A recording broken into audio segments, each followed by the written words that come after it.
Z-Biotics pre-alcohol probiotic drink is the world's first genetically engineered probiotic. Spring is here, which means more opportunities to celebrate warmer weather. Before drinks on the patio, that tropical vacation, or your best friend's wedding, don't forget your Z-Biotics pre-alcohol. Drink one before drinking and wake up feeling great the next day. Remember to head to zbiotics.com/random and use the code RANDOM at checkout for 15% off.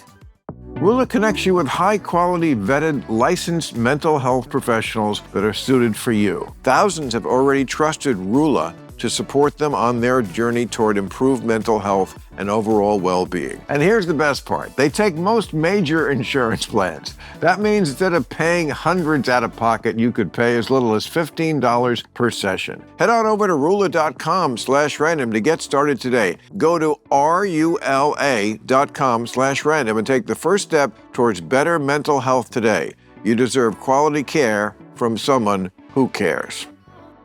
Club Random is brought to you by Skechers Hands-Free Slip-Ins. I'm thrilled to have discovered Skechers Hands-Free Slip-Ins. I don't have to remember to tie my shoes, so don't spend your life bent over touching your shoes, straining your back. Just step in and go with Skechers Hands-Free Slip-Ins.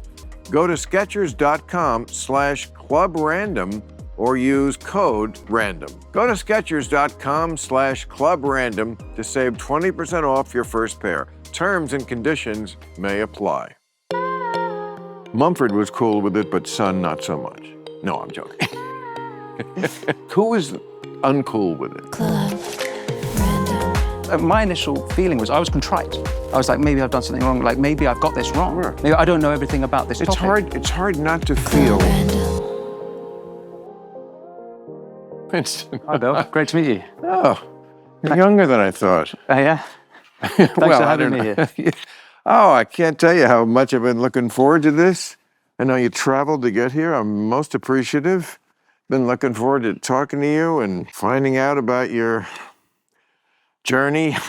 How's your journey going on this Wednesday afternoon? My journey's going great. I mean, you're the one with the big story. I don't know if... There's so much else to talk about. Like, I don't know, our journeys. I feel like if your journey met my truth, they'd have a great time. Oh, yeah. Not that I really believe in that my truth thing. It's like everybody's got their truth, and then there used to be the truth. That was a different era. Ooh. Yeah. Facts. We all have different facts now. But I think where our journeys met is that you did a monologue about me, which included me. Yes. A couple of years ago. And Yeah. But it was a fantastic monologue. Oh, thank you. And ridiculing woke ideology and the totalitarian nature of... Well, tell the people. The people. The people. I love the people. Do you drink, Winston? I don't, but is it going to bother you if I smoke a Trust cigar? you. No, everybody should do what they want. If you want to smoke a cigar, spank a monkey, I don't care. Whatever you want to do, I'm all for that. I think we're both have a libertarian streak in us. Exactly. Right? Okay. So yes, tell the people. It was, first of all, what year are we talking about? Well, your monologue, I think, was 22 or 23? No, I think it was a little earlier because I think it was right in the middle of wokest mania. The wokest mania was I think, 2020. And I wonder I'd like to know what your opinion on this is. Yeah, but sure. 2020, you have COVID, And so George, everyone's locked up. And George Floyd. And George Floyd. Right. And it's in the music... when they went out. Right. When they made an exception for the plague that was going to kill everybody. Right. I'm not saying it was a bad thing. I'm just saying that did got to happen. Well, where everyone went mad. Everyone was at home and they got wound up. And the music industry, when BLM came along, that was like they did Black Square Tuesday. So everyone had to put a black square up on their social media. If you didn't, it wasn't that you weren't involved, but you were against it. It was a total binary. There was one band, I think, I might get the details wrong, but Hanson. Do you remember the band Hanson? Totally, Bop. Yeah, they put out a black square like a day late, and they got hounded for it, just putting it one day late. Okay, that is peak woke crazy. That's right? peak woke crazy. That's peak. I remember talking about that with the black square. It reminded me of what's the movie where we wear pink on Wednesdays? Mean Girls. You ever saw Mean Girls? Years ago, yeah. You know, that's it. Yeah. We all wear pink on Wednesdays. Yeah, exactly. And if you don't, or if you don't put the black square, yeah, that's just crazy. So that year was total insanity, and it was worse than that really, because even the mainstream media, it wasn't just like the music or creative industries. Mainstream media were not reporting everything correctly. The BLM riots, and I don't think America's quite reckoned with this. I don't think it's reckoned with COVID either. But in the first 14 days after George Floyd was killed, 19 people were killed. By the end of October, 25 people had been killed. You're talking about in protests? Across the protests, billions of dollars of damage. Of course, and yes. It was a lot of black businesses that were damaged. So in the name of black lives, all of this damage was done. For me, that sort of seemed to be peak woke. And a lot of looting. I mean, justice shopping. Yeah, is that what they called it? That's what I called it. I'm mocking. No, I mean, look, it's so complicated. But, obviously, we are all products to a degree of our past. So too with a nation. And our past is one of horrible racism. So the idea that that is not going to eke into the present over and over again in ways like that because of the frustration and the hatred in the past. I mean, every action has a reaction. Mm-hmm. It's just unrealistic. It is.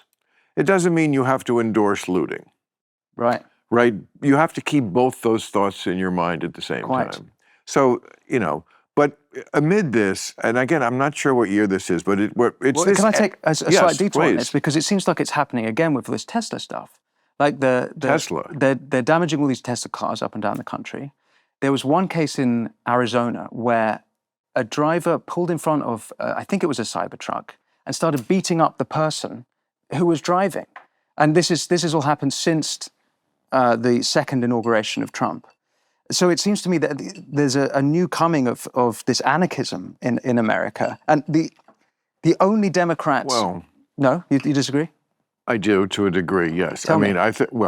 First of all, the Tesla thing is a response to a specific individual, Elon Musk, who I certainly have mixed feelings about, way more negative than I used to. I mean, if you asked me a year ago, 2 years ago, I mean, I'm sorry, but my feelings just get worse because he just gets worse. Right. The idea of going through the government and making it more efficient, I endorsed that when it was announced. And then the way they did it was horrendous and gleeful in their sadism about, hey, government workers, you're fired, do something decent with your life. What the fuck way is this to... You don't have to be a liberal or anything to just be recoiled at that. And that he turned into Twitter a place with free speech. Yes, I'm a free speech guy up and down the line. But I didn't think that the head guy would be like retweeting the worst of the tweets. That's crazy. Like, yes, the Supreme Court said Nazis could march in Skokie, Illinois, a town full of Holocaust survivors. I mean, that's the bar that we have in this country for how much we love free speech. Okay, so are there going to be some Nazis if you really have a free speech channel? Yes, there are. But you don't have to retweet them. Was he retweeting Nazis? Well, I mean, you know what? I don't read it closely, but I'm getting this from what other people say, and I don't know if it's like specific. Look, he did that salute, which I don't think he meant it. I don't think he was like saying, I'm a Nazi. It's just, when you're that close to the fire, Do you think it was like a troll salute? Or do you think it was not actually a salute? I think it was a total accident. You're right. I just think he's an excitable guy and a bit on the spectrum. And, if you get excited, you might go, hell. It might look like I don't think he was giving a Nazi salute any more than I think Alec Baldwin tried to murder the cinematographer. Mm. Sometimes a cigar is just a cigar. Mm-hmm. Like that smelly one you're smoking. Is this going to put you off? I love it. Okay. I mean, I hate it, but I love it that you love it. I'm happy that you love it. Thank you, Bill. So it feels like there's three things there. It's like there's Twitter or X and what it is now before and after Elon, and then there's Doge and how that's going. But my initial point about Tesla was these people who are driving Teslas and having their cars vandalized, they might have voted Democrat.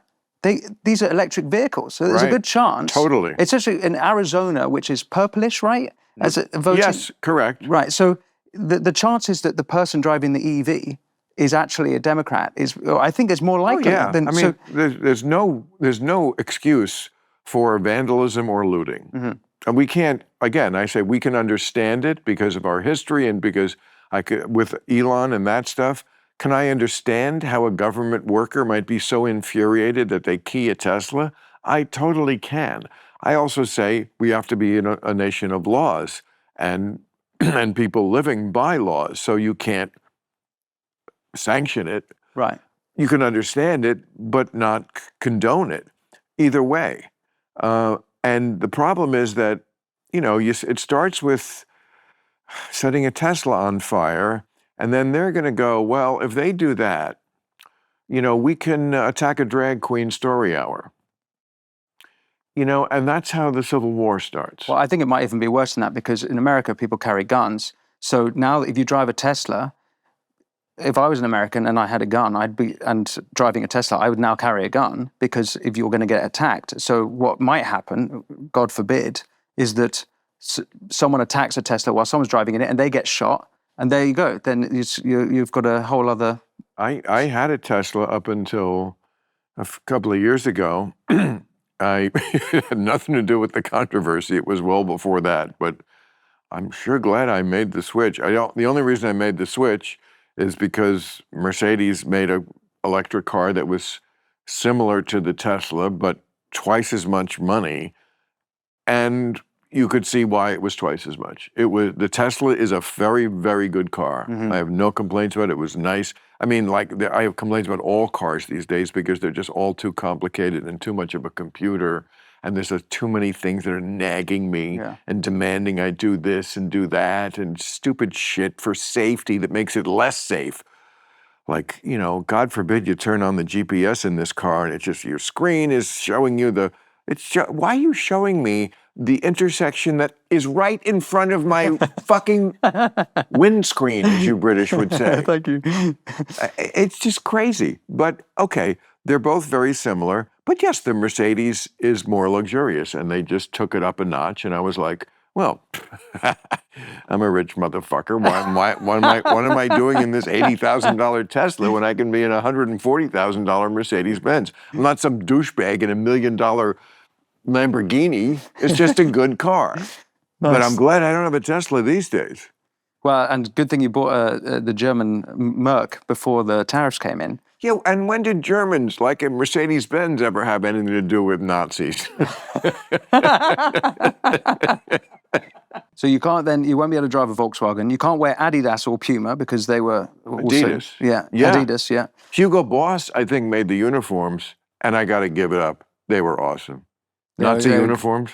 They're good suits. So sharp. It's also very unfashionable to say this, and I'm sure I'll get in trouble, but Italian fascist architecture, and nothing else about the fascism, but the architecture is beautiful. Absolutely. The train stations in Milan, and you go. Some of the buildings are beautiful. I think neither one of us has any place in our minds for people who can't see keeping two thoughts in your mind at the same time. Yes, fascism is bad and the architecture was good. It's sad that I still feel I have to caveat, and you still feel like you have to caveat. I feel the same way. Isn't and that it bugs me. It bugs me. Do you think we're coming out of that now? We are, but we'll never be fully out of it. There will always be the people in the rear guard, just like there are people who are still wearing masks, Yeah. Once you start something, you get a certain amount of cult followers for anything.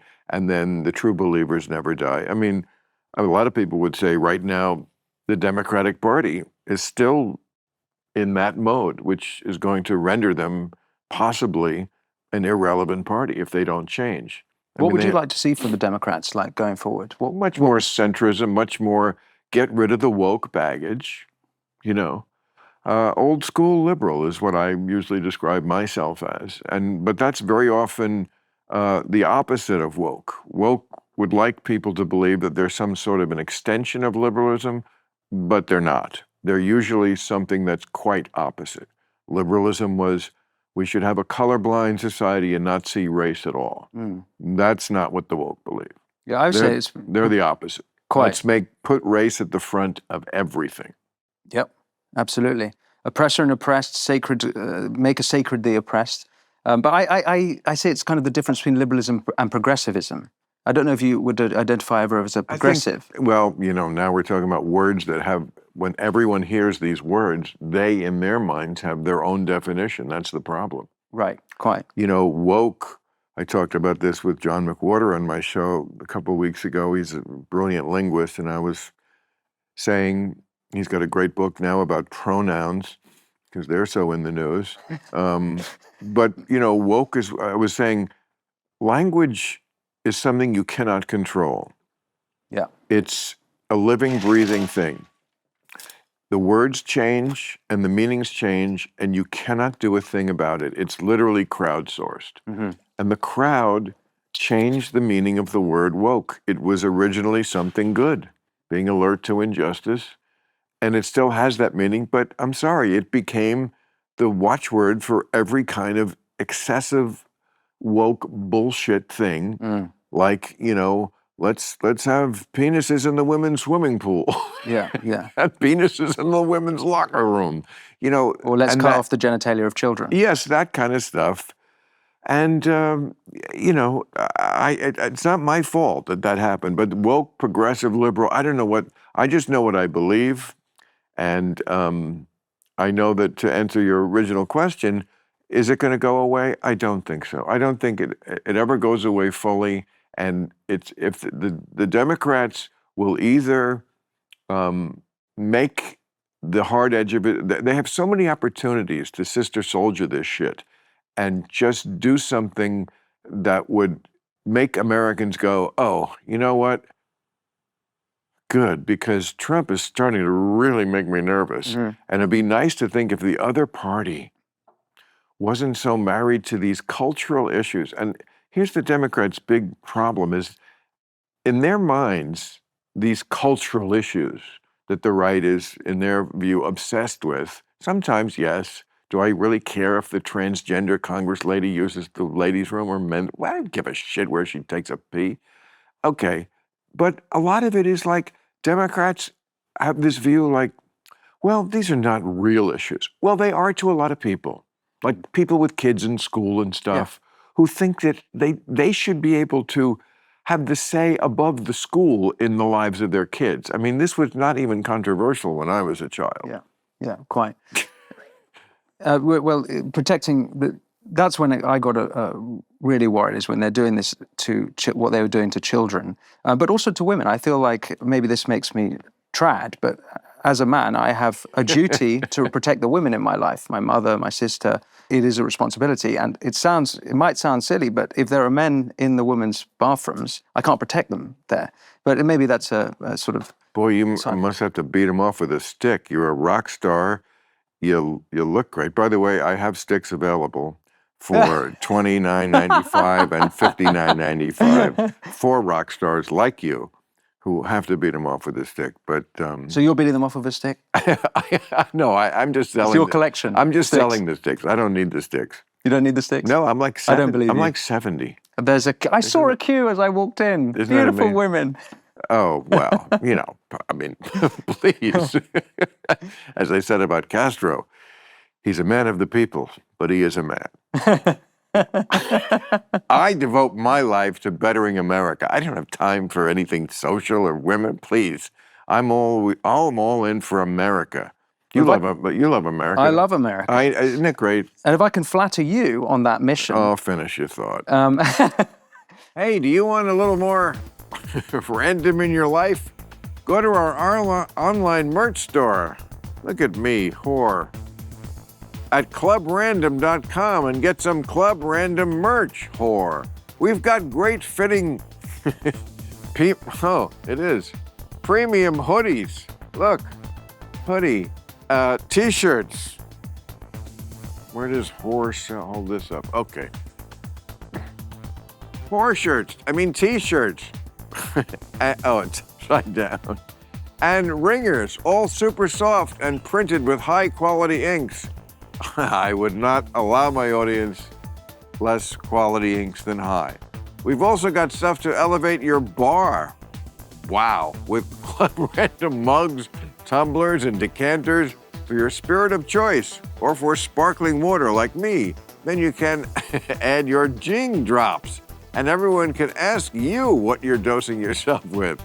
It's the gift that keeps on giving. All of our merch is available exclusively at clubrandom.com. While you're there, you can catch up on all of our recent episodes and then head over to the merch store to pick up some swag and bring some random home. Once again, that's clubrandom.com.whore. No, not the .whore part, just clubrandom.com. Let's face it, after a night with drinks, I don't bounce back the next day like I used to, and I hate to waste a day, so I had to make a choice. I can either have a great night or a great next day. That is until I found pre-alcohol. Z-Biotics Pre-Alcohol Probiotic Drink is the world's first genetically engineered probiotic. It was invented by PhD scientists to tackle rough mornings after drinking. Here's how it works. When you drink, alcohol gets converted into a toxic byproduct in the gut. It's this byproduct, not dehydration, that's to blame for your rough next day. Pre-alcohol produces an enzyme to break this byproduct down. Just remember to make pre-alcohol your first drink of the night. Drink responsibly and you'll feel your best tomorrow.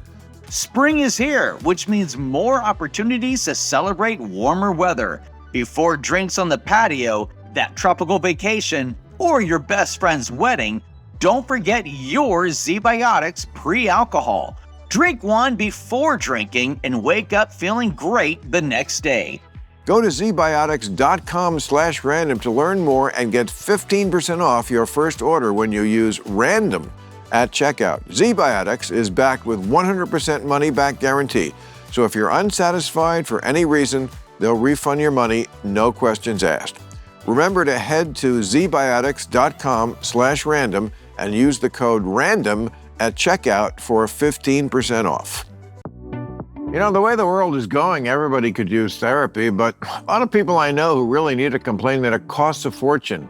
That's why today's sponsor, Rula, was formed. Rula connects you with high-quality, vetted, licensed mental health professionals that are suited for you. And here's the best part. They take most major insurance plans. That means instead of paying hundreds out of pocket, you could pay as little as $15 per session. You can book your first session and start your journey to better mental health as soon as the next day. Getting started is easy. They ask you a few questions about what you're looking for in a therapist, things like your insurance, type of care, and preferences. From there, Rula matches you with in-network providers who fit your criteria. Thousands have already trusted Rula to support them on their journey toward improved mental health and overall well-being. Head on over to rula.com/random to get started today. After you sign up, they ask where you heard about them. Please support our show and tell them our show is who sent you. Go to rula.com/random and take the first step towards better mental health today. You deserve quality care from someone who cares. I think that your monologues are best in the game. Thank you. And Me you too. actually call out the bullshit and you don't care about calling out your own tribe. So let's get back to that we forgot about. So it was the middle of wokeness and you had bought a book online. Yeah, so I bought a book. What was the book? It was Unmasked by Andy No, who's a conservative journalist whose beat is Antifa and the BLM riots. Even if it was Mein Kampf, it's your right to buy a book. And then your band members, right, were like, you gotta, I mean, they used to throw the band, people out of the band for like really crazy shit. I mean, Led Zeppelin, I think, used to fuck groupies with a fish. I do. I feel like I read, am I wrong?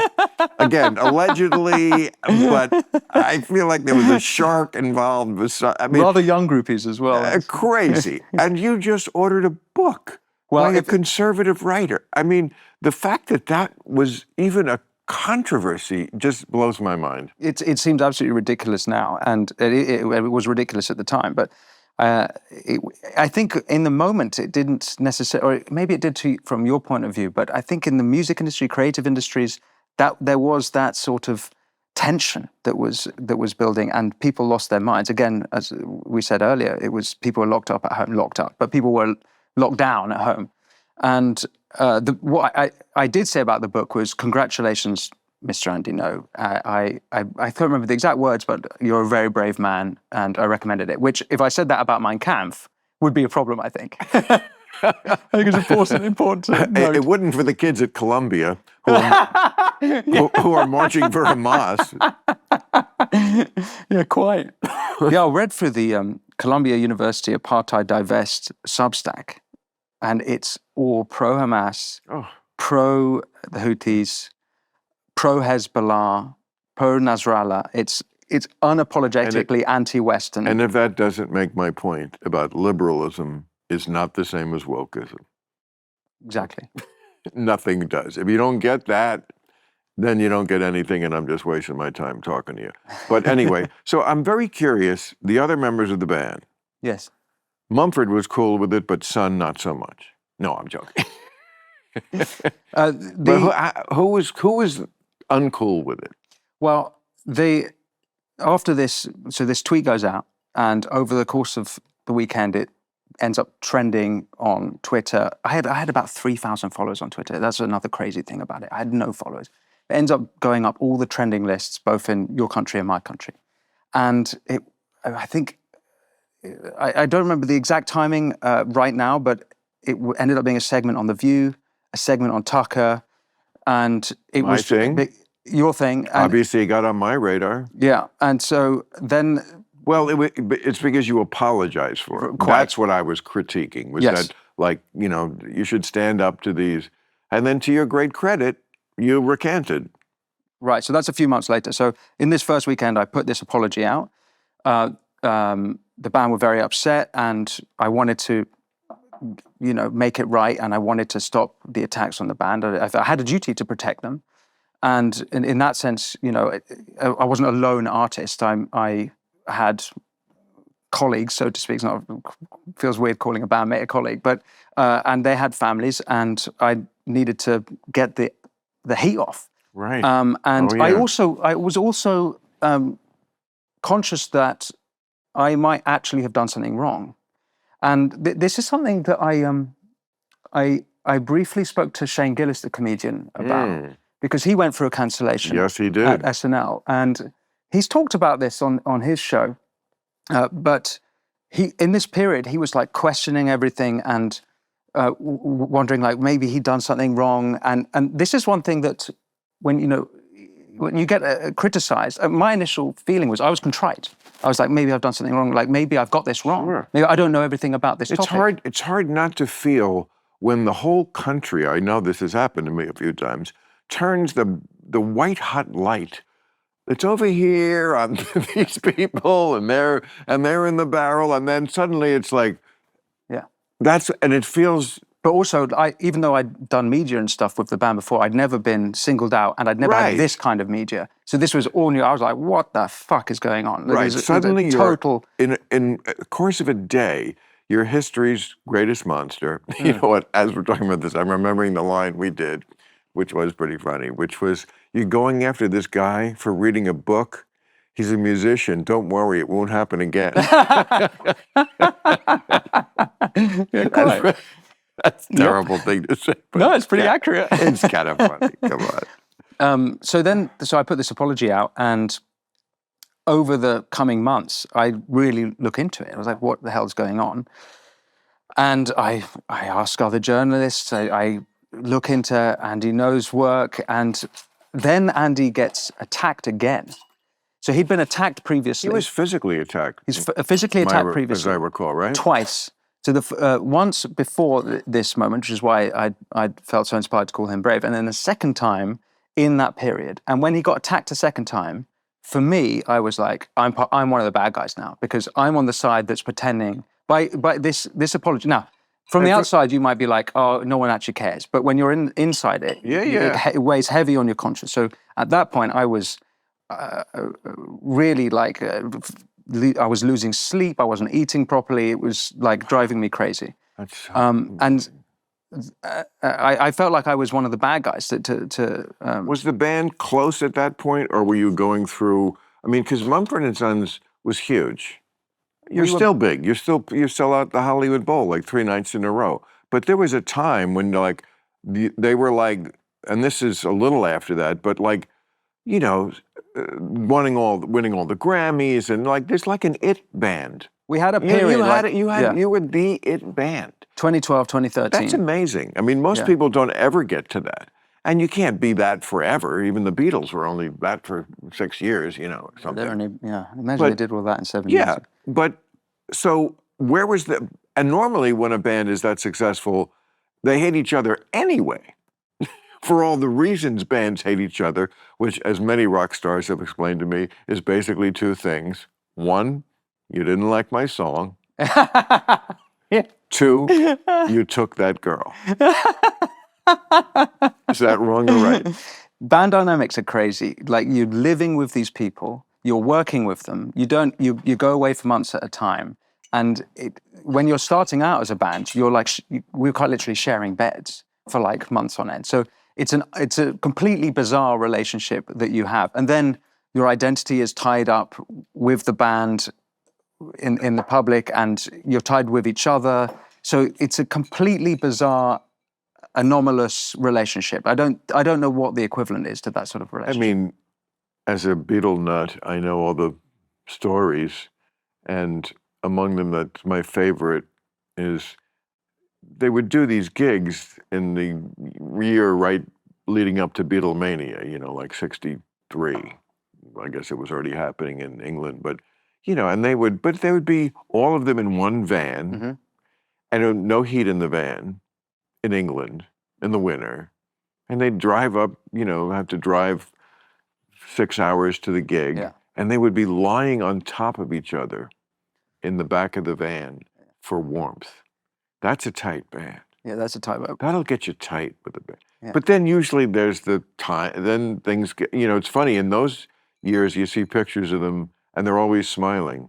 And then you see the pictures of them from 68 on, and it's just like, it's going to sound a bit gay, but I'm actually quite romantic about that period that we had in that band, because there's a, you know, you're traveling, you're seeing the world for the first time. And you're climbing the mountain and it's going well. And just for your soul, for your spirit, it's the greatest. Exactly. You know. So yeah, we had that in 2012, 2013, and we won the Grammys around then, and it was completely... It was a privilege to be part of it, and I'm incredibly proud of all the music we made. And also, it was going against the grain. Like, no one would have predicted that kind of band. Like, well, I've got a theory about that. I think banjo's going to be the next bit. No one was saying that. So it was like a kind of a big flex. There was a whole group of bands of sort of folk acoustic instruments that came up around that period. Fleet Foxes. Don't know that.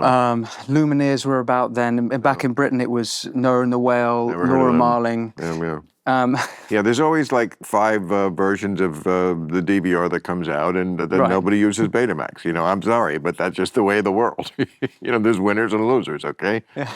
Well, my sort of theory about this, and it's tangential, I think, to our perhaps the conversation, but is that there was a desire after the crash in 2008 for things that were authentic, and that the subconscious, the sort of collective subconscious wanted acoustic music at that point, having had many sort of decades of synthetic music, and life was synthetic to a point. Oh, you mean like auto-tune?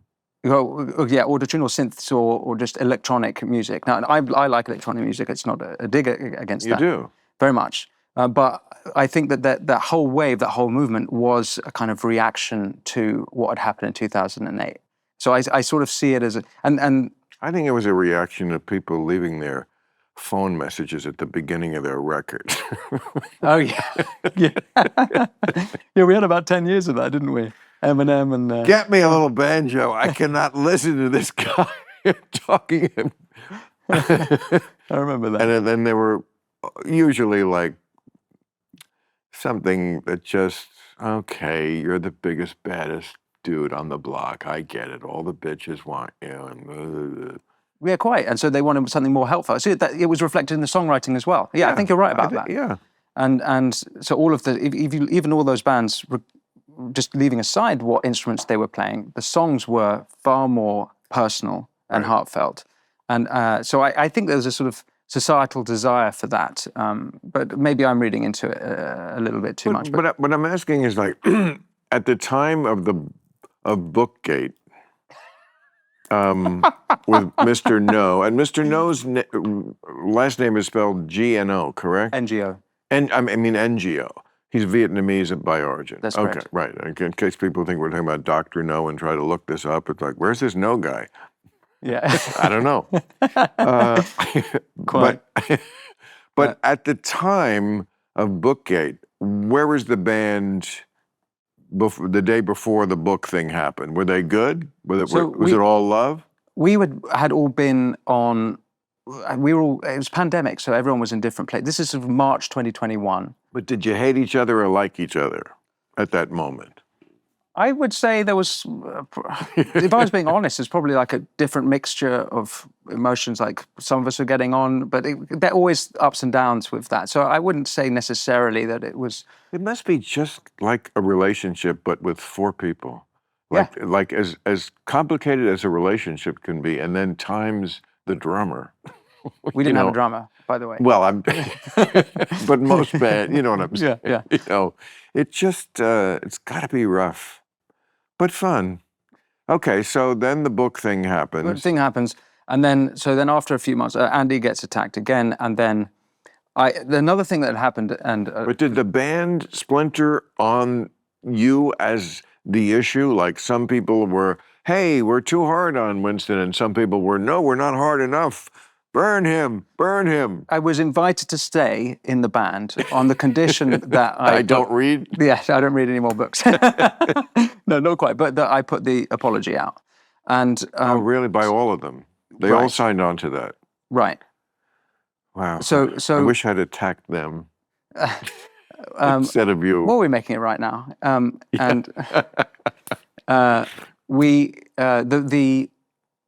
I came to the conclusion that I had to withdraw. Basically, that it's the apology note that was really burdening. Like that was sort of under coercion. It's a little bit of a hostage video. I will say that I chose to do it. Of course. And so I take responsibility for that. Of course, good for you. But it is a little bit of a hostage video. And I did want to make it right I wanted to make it right by that. And I'll go further. I'd say that I was, like I was saying earlier, I was genuinely contrite, and I was conscious. What? But I didn't know if there was something about this whole story that I didn't know. Well, you didn't, and there's not, and you shouldn't be contrite. But, like, I would compare this to me getting the vaccine. Like, I didn't want to do it.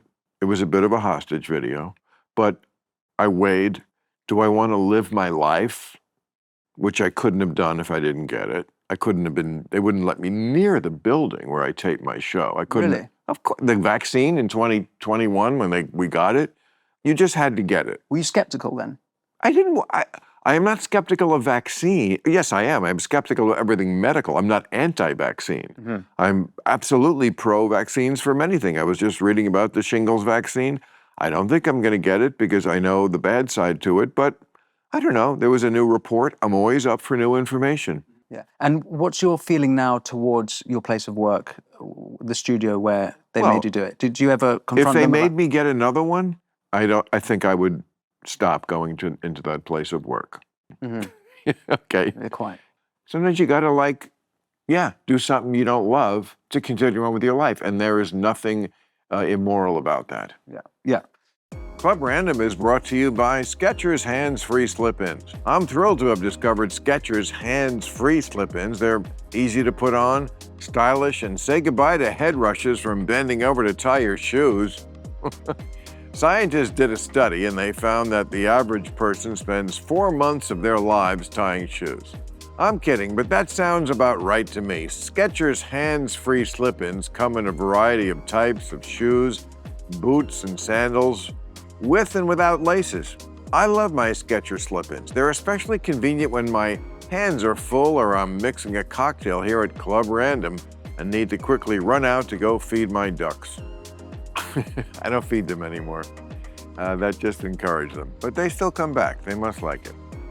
I don't have to remember to tie my shoes, so don't spend your life bent over touching your shoes, straining your back. Just step in and go with Skechers hand-free slip-ins. Find them in shoe stores everywhere or go to Skechers.com/clubrandom or use code RANDOM for 20% off your first pair of Skechers hands-free slip-ins. Go to Skechers.com/clubrandom or use code RANDOM. Remember, there's no T in Skechers. Yeah, that's important. I would have put one in. That's true. Go to Skechers.com/clubrandom to save 20% off your first pair. Terms and conditions may apply. Club Random is brought to you by the Freedom from Religion Foundation. You ever notice how more and more people are stepping away from organized religion? It's like we all collectively realize, wait, I don't actually have to go to synagogue on Friday or church on Sundays, and boom, sleeping in won. But here's the thing, Christian nationalism is on the rise and they're working overtime to shove their beliefs into our laws, our schools, and even our personal lives. It's like, hey, I respect your right to believe whatever you want, just don't make me live by it. That's where the Freedom from Religion Foundation comes in. They fight to keep church and state separate, like our founders actually intended. So whether you've always been secular or have left religion behind, believe in keeping faith out of government. FFRF has your back. Join us. Go to ffrf.us/freedom or text CLUB to 511-511 and become a member today. Text CLUB to 511-511 or go to ffrf.us/freedom, because the only thing worse than someone forcing religion on you is when they do it by law. For membership information, text CLUB to 511-511. Text fees may apply. I'll add to that. Then, for a lot of people, and we're talking about cancel culture more broadly, people have careers, mortgages, families that they've got to support. It's a big deal to walk away from your job. It's a big deal to walk away from that. And so I don't, if all the people who went along with things that they shouldn't have gone with, I understand it's way more complicated than we might perceive. And certainly all the people commenting at the time of what I was going through, they didn't know half the stuff that was going on. Mm-hmm. So I'm, although I've criticized cancel culture, I understand when people are in these positions and I'm sympathetic towards it. And so in that period, the other thing, and this might sound a bit pretentious, but it's true, is that there's an essay by Alexander Solzhenitsyn that he published in 1974 when he was exiled from Moscow, and it's called Live Not by Lies. And there's a paragraph in it about the artist, and it's something, a paraphrase, it's something like, how dare you call yourself an artist if you're not prepared to stand by the truth? And this essay, this like every time, I read it like 4 or 5 times, and it hit me every time. And I want you to finish that thought, but I'm just going to put this in context. Yeah. You know, stand behind, we're all for that in principle. Alexander Solzhenitsyn was in the Gulag. I know, I'm not saying... No, I'm just saying, like, he has the credentials to say, you know, I was really standing behind it. I mean, he wrote the Gulag Archipelago. Yeah. He wrote the book for folks who are too young to know or whatever, but that really exposed the fact that the Soviet Union had a archipelago, in other words, a chain of prisons. Yeah, absolutely. You know, like Hardee's, but not nearly as nice. But a chain, like a whole chain throughout the country, an archipelago of gulags, which are horrible prisons. Yep, where millions went and millions were killed. Right. Yeah. And he did his time there because he was a dissident, and anybody who dared to speak out against the Soviet Union, that's where they went. And then at a certain point, My memory is fuzzy on this. I mean, he came here. I mean, he was a... He came to Vermont. Vermont, sorry. Vermont, exactly. Yeah. I always thought, well, it's cold. It probably reminds you of Russia. You know, so you feel kind of at home in the winter. It's horrible. And, you know, it's full of leftists. But a strange coincidence of life is that I became friends with the Solzhenitsyn family after this. So they still live in the house in Vermont, and I even spent Thanksgiving with them. Really? And there's tunnels all underneath the house, because even when he was in Vermont, he was paranoid that the KGB were going to come and get him. Holy shit. There's barbed wire all around the house and around the property boundaries, and yeah, a wonderful family. And they take it seriously. And I think one thing I picked up from them is, yes, we don't have gulags, but the sort of society that tells these little lies, that's the end goal that you get to. And so I wouldn't say we're there or we were there, but if you participate in the lie, that's the danger. And so in that sense, it's relevant. What Solzhenitsyn wrote is relevant, I think. It's also relevant that Trump, right now, the Trump administration is disappearing people in the way dictatorships around the world. I think the word first came to be commonly used about Argentina in like the 70s and the 80s. It was a junta, it was a dictatorship, you know, as most of South America was in that era. And, you know, if you were distant, you would one day you're on the street and the next day you're, you know, we've all seen this scene in the movie, they put the hood over you and put you in the back seat. Yeah. You know, you're just never seen again. Who are you referring to? What incidences are you referring to under Trump? He's just people who he has taken off the street claiming that they are Venezuelan gang members. Right. And we know at least some of them are definitely not. One guy was I think a hairdresser. He was a makeup artist, I think. Okay. He was a gay man. He wasn't in the gang. He did hair for the gang. You did hair for the gang. The story, which I don't know the full of it, but I think it's the one where he ended up in the Salvador prisons. And yes, and they're sending them to, I mean, it's just certainly something America has never done, and to my view, should not be involved in doing. Sending anyone to just like without any recourse to any trial, just taking someone off the street based on a tattoo.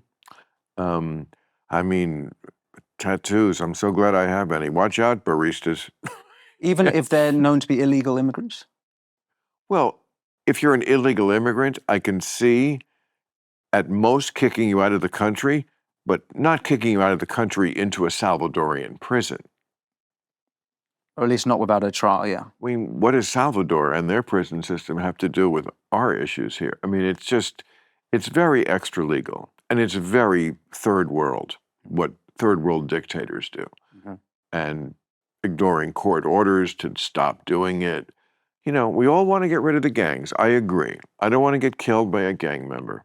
You know, gang members, they very often have to shoot some rando as their initiation. Well, I don't want to be somebody's teardrop. Okay? Tattoo. I don't want to be that guy who was sacrificed so you could get your teardrop, you know? But I also don't want to live in a country where you disappear people. Mm-hmm. So, you know, let's not become the Soviet Union. Right. You know, I mean, one of the things that liberals of former age really have to answer for is they loved Stalin, a lot of them, in the 30s. And a lot of conservatives liked Hitler. Liberals or socialists? I mean, I don't want to get into the semantics of it, but were liberals really supporting Stalin? It was the socialist left that was supporting. I think it was well, first of all, this is before we knew about the gulags, okay? But yes, communism, socialism, all that stuff, especially you're talking about, I mean, the Depression happens in 1929. Stalin was he becomes premier of Russia in 1924. So they didn't know a hell of a lot about him. They knew there was a revolution, a communist revolution If you really want to learn about this in an entertaining way, watch Warren Beatty's brilliant movie Reds. But, you know, communism was not seen as an evil then, especially because we had a depression. Capitalism was the bad guy. We just had this big depression. So communism was very attractive to a lot of people. And the Communist Party ran candidates on the ballot. It was something you could vote for. It wasn't until later, but, you know, a lot of people kind of got it that Stalin was a bad guy and a dictator from the beginning, as was Castro and Che Guevara and the asshole in Venezuela and lots of other people that liberals, including liberal friends of mine, somehow think are cool to be friends with or laud. Che Guevara was a murderous psychopath. Yep. He looks good on a T-shirt. That's it. Yep.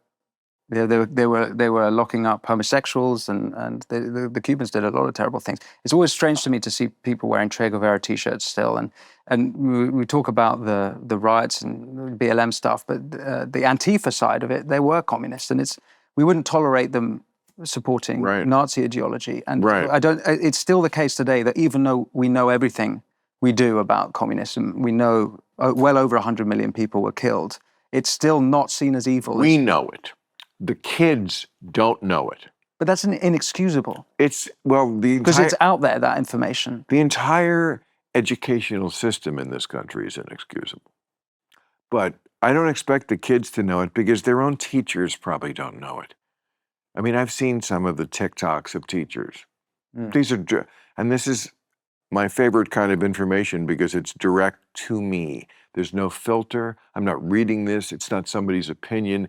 It's some teacher who made a TikTok, and she's 28, and she's talking about, you know, basically how she is indoctrinating kids to be, at least consider homosexuality. Come on, Johnny, you're 6 years old. It's about time you considered whether you're a homosexual. Well, it's really not. We were all homosexual at 6, by the way, because, like, I didn't like girls till I was 12. Did you? Does that make you a homosexual? Well, you were sexually attracted to boys when you were 6? I'm not attracted, but girls had cooties. Many still do. Many still do. They had cooties, and you couldn't admit you liked a girl. No, you hung out with boys and did boy things. Girls sucked. Girls were terrible. I had a button. I bought it at Valley Fair. It said, "I hate girls." I swear to God, they made a button. Age how old? I feel like this was like 12 because there was that moment in adolescence when some of the boys you know are starting to defect because they're reaching puberty. Traitors. So traitors, bastards. Exactly, yeah. Traitors. Never you like girls? Yeah. What? Super gay. Super gay. And so yeah. I mean, so when you're young, I mean, you really, it's like prison. It's just a bunch of guys, and that's all you want to be around. Yeah. Well, I went to a women's rights march in Dublin, and there was an anti-women's rights march, or they would probably call it like a pro-trans march, but they had placards with Lenin's face on. Oh, sure. And so you say they're the teachers, but and I agree with you that it's teachers who are pro-communist, but I don't understand. Well, not all of them. Not all of them, of course. But there's many who are. What I'm saying is many young teachers, from what I've seen, and I'm sure most teachers are great people. My sister's a teacher. I have the greatest admiration for teachers. A teacher, yeah. But I'm sorry, I've seen the TikToks. There's some dumbass teachers out there. Mm-hmm. And the fact that, and the idea that they're actually teaching kids shit is frightening. Mm-hmm. And Marx is considered yes, and they have dumb ideas about Israel and Gaza. Like I've seen polling, like a third of the people under 30 think it might be worth another try. Communism in Russia. No, in here. Yeah. Well, in Russia, I saw probably Russia too. A poll recently that Stalin is still considered the greatest. Absolutely, leader. People like a strong man. Yeah, they're quite. People like a strong man. They do. I was in Iraq a couple of years ago, and I was very surprised to find. I was there visiting Yazidi camps in the north, but I went down to Baghdad, and I was very surprised to find that the young generation who have lived in it's been conflict for 20 years more, and they actually have a favorable opinion of Saddam Hussein at this point. So yeah, people, it's amazing how these people can have a resurgence, and people that we can clearly consider. Saddam was a bad guy, but I'll say this: when the soccer team did not do well, Uday and Hussein used to torture them. But I'll say this about that soccer team: they never phoned it in. Well, I want to ask you about your cancellation, because you were like OG cancellation. Yeah, and, exactly. And it's relevant to this, that right? That could be my rap name, OG cancellation. I love it. Nothing quite sparks up the old lizard brain like grilling meat over a fire. Well, true. And no one makes it quite easier than Omaha Steaks. Omaha Steaks delivers handcrafted USDA-certified tender steaks, juicy burgers, and more. And now, during their spring savings event, you can get 50% off site-wide at omahasteaks.com. Plus, our listeners get an extra $30 off with promo code BILL at checkout. I'm personally a fan of grass-fed beef, and their grass-fed grain-finished beef has more marbling for exceptional flavor and is the choice of steakhouses and professional chefs around the world. Plus, Omaha Steaks does the hard work for you. Every steak is perfectly aged to maximize tenderness and hand-cut by their master butchers. It's no wonder why Omaha Steaks has been America's original butcher since 1917. With over 100 years of expertise in the meat industry, this 5-generation family-owned company provides uncompromising quality. So much so, they back all of their meats with an unconditional 100% money-back guarantee. Bring home the world's best steak experience with Omaha Steaks. Visit omahasteaks.com for 50% off site-wide during their spring savings event. And for an extra $30 off, use promo code BILL at checkout. That's 50% off at omahasteaks.com and an extra $30 off with promo code BILL at checkout. See site for details. It was directly after 9/11. Right after 9/11, yes. And where were you? How old were you? I was at school. In 2001? 2001, I was... You were in high school or something? Yeah, I was pointing out the guys who were trying to be friends with girls and calling them bastards. But it got on your radar, or you read about it later? I read about it later. Okay. Yeah, I mean...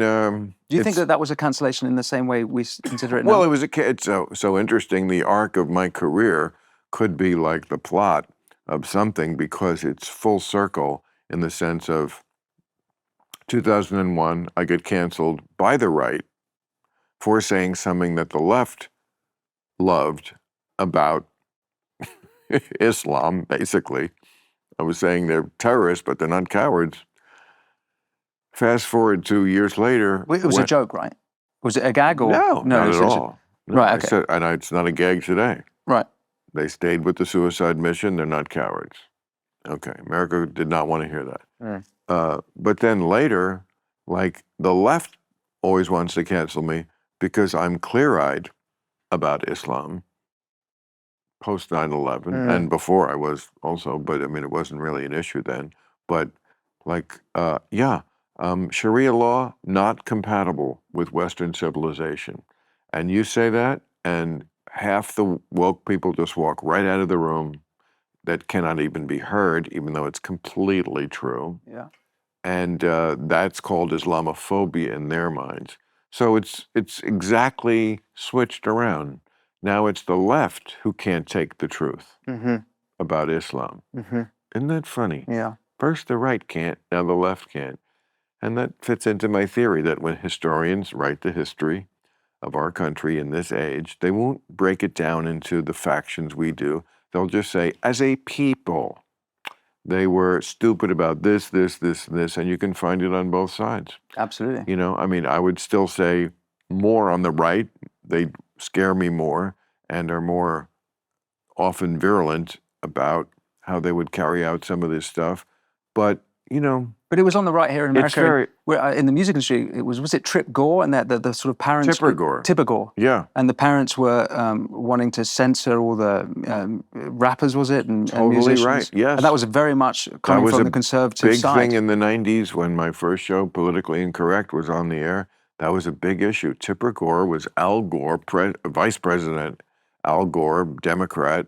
His wife was all about these rappers have got to go. Yeah. And it's not like she was completely wrong. I mean, I don't believe in censorship of any kind, but she wasn't wrong that it was a bad influence on kids. I mean, I always felt it was like the perfect revenge that black people got on white people. Like, okay, you treated us so bad for a long time, and now we're going to write lyrics to songs that your white kids in the suburbs are going to listen to, and your daughter's going to want to be a hoe.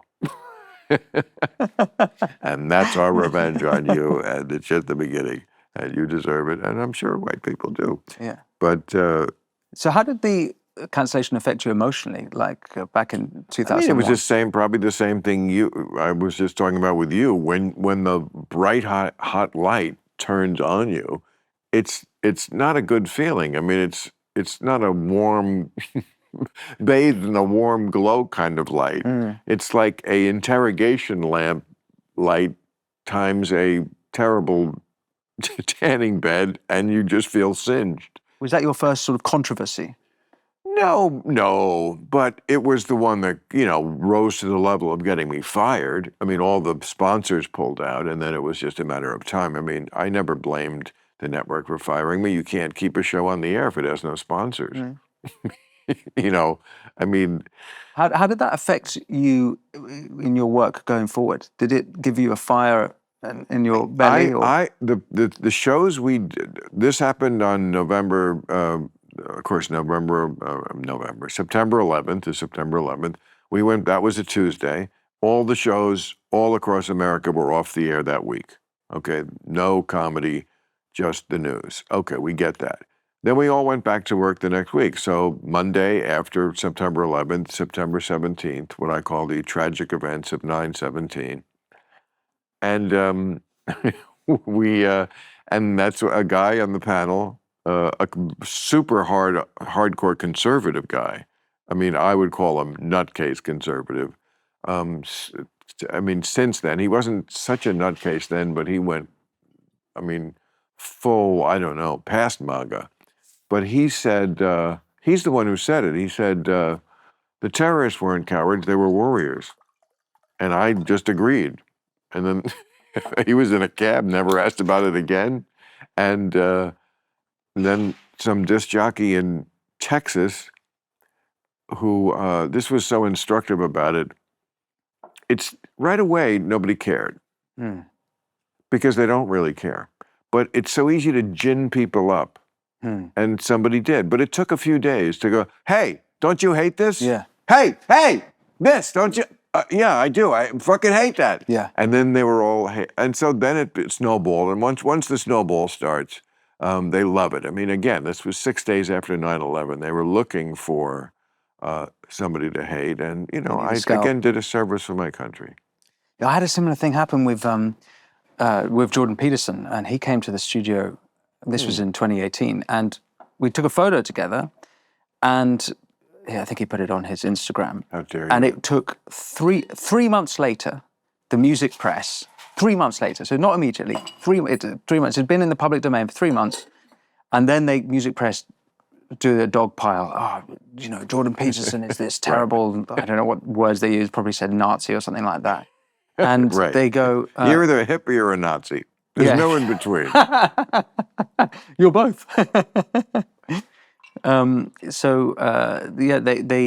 They're kind of looking for to take down these scalps.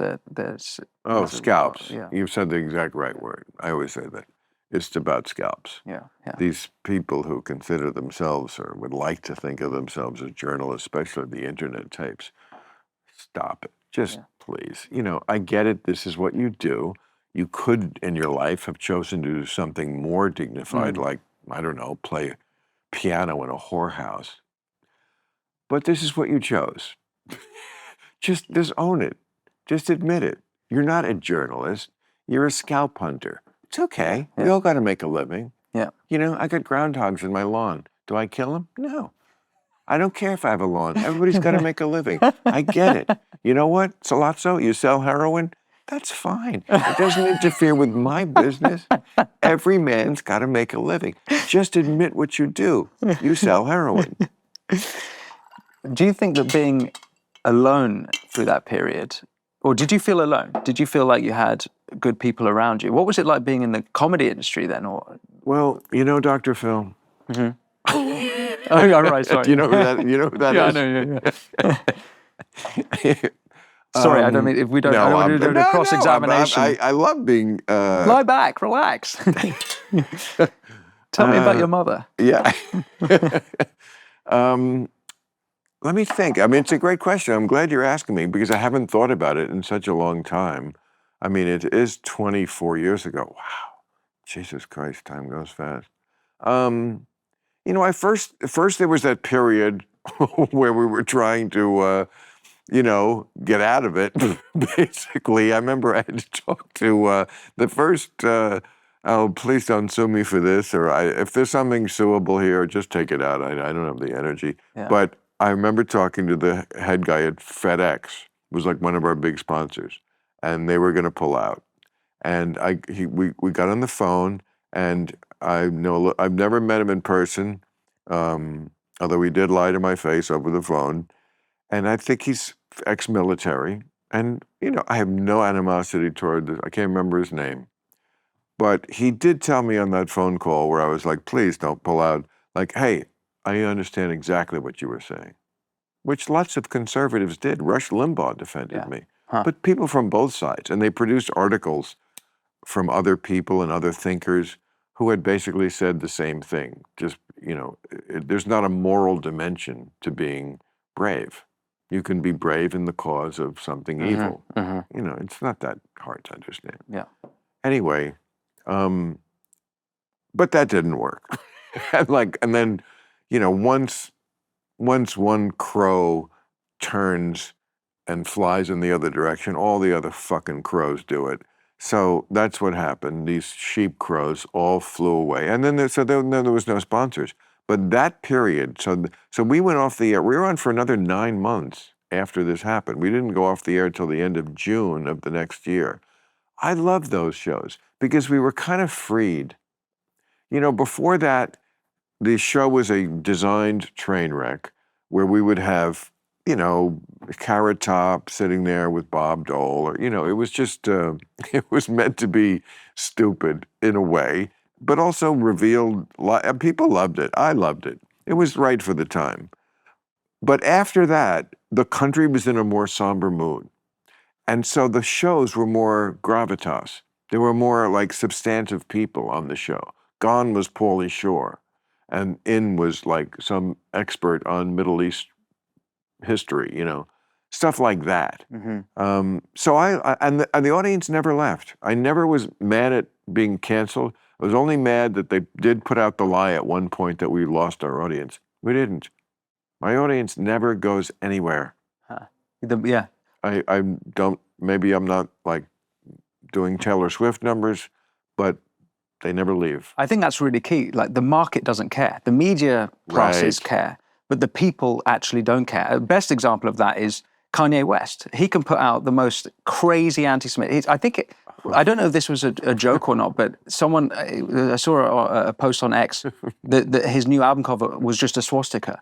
And that he was the logo for probably is. Sunday service is the SS logo. Well, did you see the video where he's in the black Ku Klux Klan hood? Oh, yeah. He's talking. He's doing an interview in it. But I mean, he's still going to sell tickets by the bucket load. Like the people do not care. So, well, do not care, and let's not even pretend that there are some who agree. I mean, you're English, I think. I'm getting this by the. I'm English. Yeah, I'm getting this by the accent. I mean, I don't read about the guests before the show. I have to say, there is not a name that is more non-Jewy than Winston Marshall. My grandmother was a Holocaust survivor. That's ridiculous. Yeah. No, really, Marshall? Yeah. It sounds like the Secretary of State in the 1950s. Secretary of State Winston Marshall of the United Kingdom met today with Premier Khrushchev. The talks were considered to be frank but substantive, and Mr. Marshall said he will meet with Secretary John Foster Dulles of America on Tuesday. In other news, the hula hoop is... Imagine my parents' disappointment when I told them I wanted to be a banjo player. What did they say? I think initially they were like, keep your options open for other things. But yeah. But okay, so first tell me about London, because I've been to London, I think 5 times, something like that. Yeah, what was your experience? Do you like it? First time I was there was 1984. It was completely white. Not that I'm in any way saying that's a good thing. I'm just saying this is the reality, and this is why sometimes we get frustrated with the woke, because like, take the V. It's great. I agree. It's great that we've made the world this more diverse place, but just don't pretend that I think Andrew Sullivan wrote once, I mean, he was quoting a stat that like in the 50 years from maybe 80 to now, almost like the percentage of non-white residents of London went up like 50%. In other words, the first time I was there, it looked crazily like, you know, England of the Middle Ages or something. And then it was like New York. Well, again, that's not a lament. That's a, hey, good, we won. We made the world this melting pot. I think the lament comes, for me, not when it comes to the ethnic, racial makeup, but rather that we are people who actually no longer share a common culture. Yeah. And, and because absolutely. We've had mass migration, you know, net migration up to 1.2 million in our small country, that's a lot, some years. This happened under the Conservative government, I might add. But really, it started after the war, and it was turbocharged from 1997 after Tony Blair, and just went crazy after the Tories, their last tenure. And the problem we've got now, we have terrible problems of social cohesion. And there's riots all through last year. It's that we can't even identify what it is to be British anymore, or what it is to be English. And it's tricky because unlike America, which has, let's say, a Declaration of Independence, which, even though it's a multicultural society, there is a meta-culture that unites Americans. I mean, I saw that King Charles was somewhere, like some hallowed British place from 1,000 fucking years ago. And they did the call to prayer from there. Do you know what I'm talking about? There was at the beginning of Easter, at the beginning of Lent, or Ramadan, maybe it was. It was also the beginning of Ramadan. Okay. And, well, they hosted some sort of celebration for Ramadan at Windsor Castle. I don't think King Charles was there. But King Charles tweeted at the beginning of Lent, nothing about Ash Wednesday.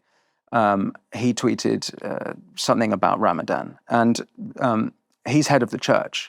And so... The Anglican Church. He's head of the Anglican Church, yeah. The king is the head of the Anglican... Okay. Yes.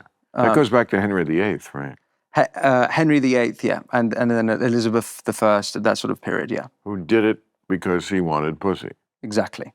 Yeah, okay. He was a shagger. As long as we know where this is coming from. He's a shagger. He's a good lad. Right, but I'm saying people should know their history. He was married. He didn't want that girl anymore. And then so he said, well, I will switch religions to get some pussy. Exactly right. I mean, that's it in a nutshell. I'm just putting that out there. But look, this is why I think us atheists have it right, which is I don't want the call to prayer, and I also don't want the call to Christian prayer.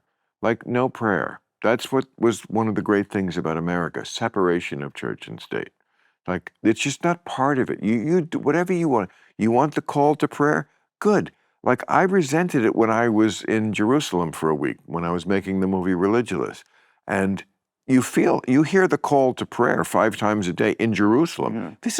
This is the Jewish capital? Mm-hmm. And I have to hear the Muslim, yeah. Well, no. I mean, I don't want to hear anybody's prayer. It's not, I don't want to do something 5 times a day. I would push back, which is that... masturbate. That's what I do 5 times a day.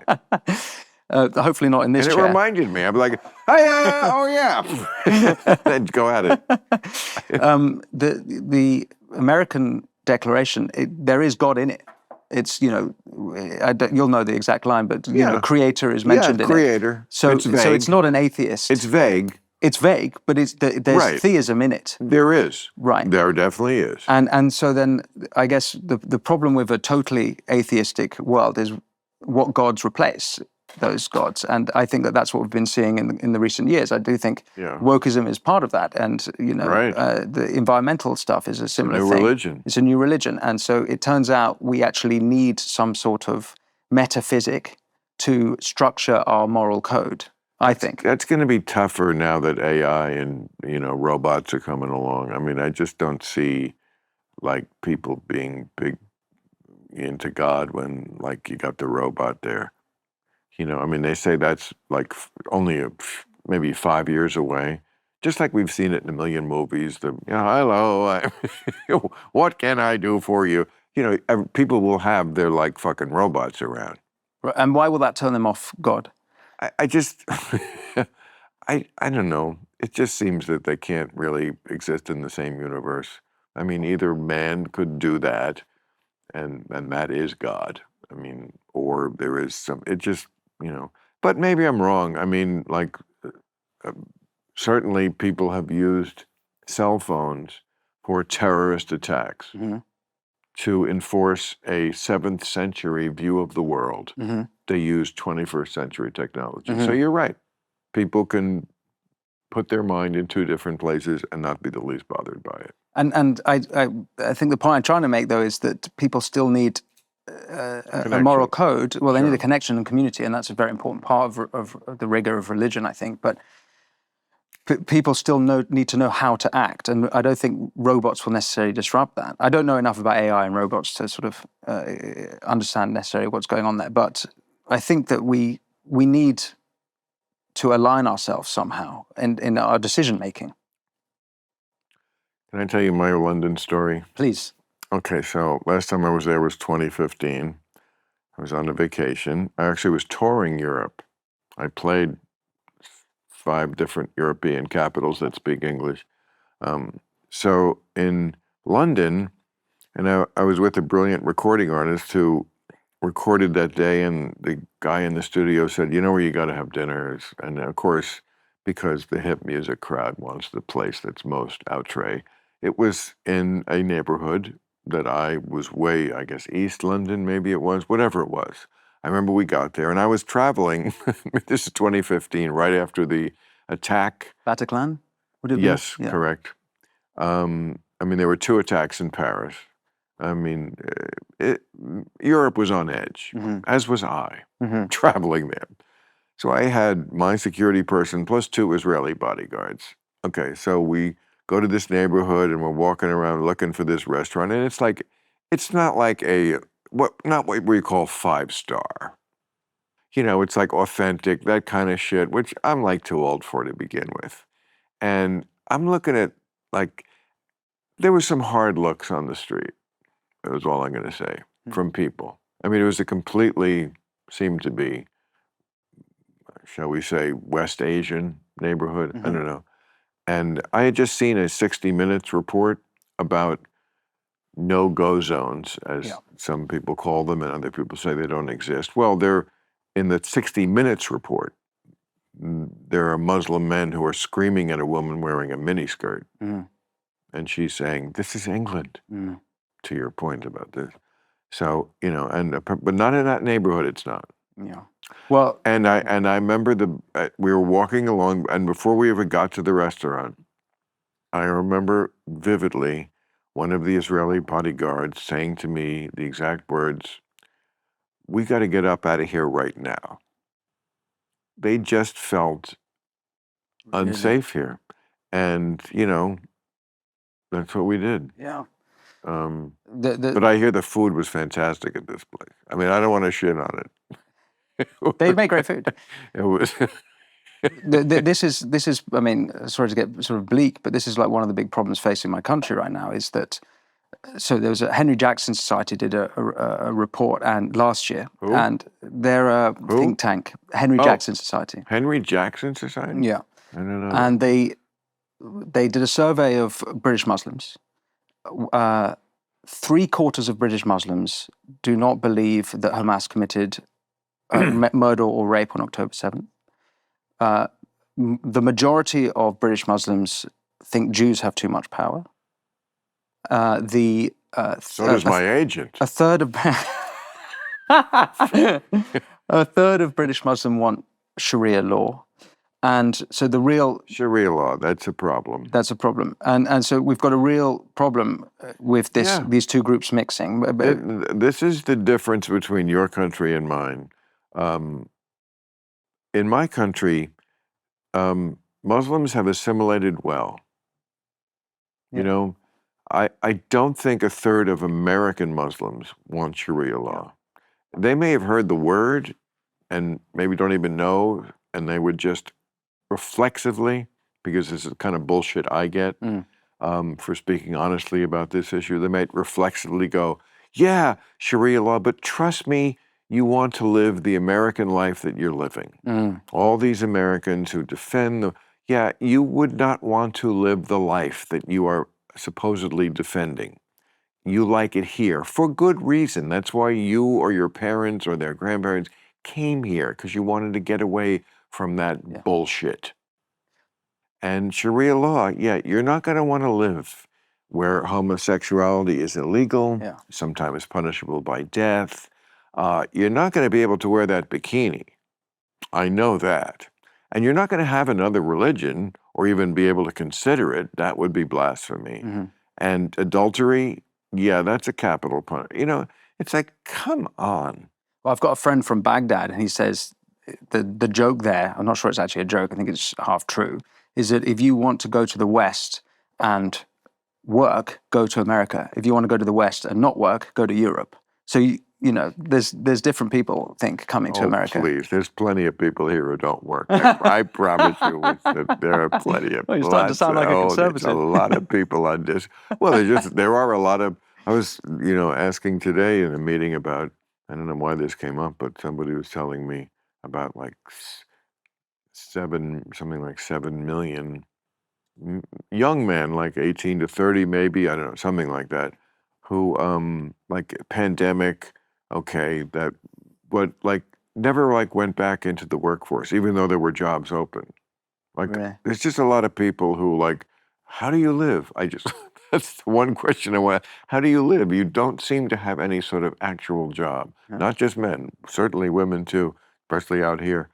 How do you live? Well, how do you get your money? I feel like if I had truth serum, I could get to any human being's core in 3 questions, but they had to take the truth serum. The Muslims who in America, I believe the majority voted for Trump, so that the Muslims who are here are quite conservative, I think. Well, that's where it gets so naughty. It's so funny because yes, there is that element. I mean, it works both ways. I mean, on the one hand, you'd think they would be against the guy who put the Muslim ban on, but it wasn't a Muslim ban. It was something else that it was spun that way. It was spun that way, and it was sort of that way from some certain countries. I mean, it was assuming everyone in Yemen is a Houthi, bent on killing us. They're not, but, look, each side bends too far one way. The Democrats bend too far in, everybody's really a good person and they deserve to live in America, and that's ridiculous. Yeah. And the conservatives go too far, which in the direction of, just take him off the street. I don't have any evidence he's in a gang, but you know what? You got to break a few eggs. And could we ever land in the middle? No, that's my big issue. We never land in the middle. Yeah. It just drives me insane. But I feel like that's my audience. That's my contingent.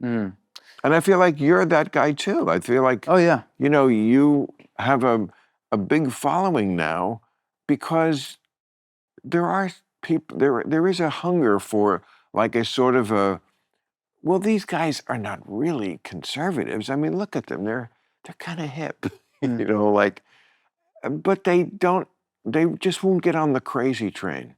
Yeah. To woke town. And I feel like that's your lane now too, and you're a great voice. I still consider myself a liberal, although it's a weird time now. Me too. Yeah.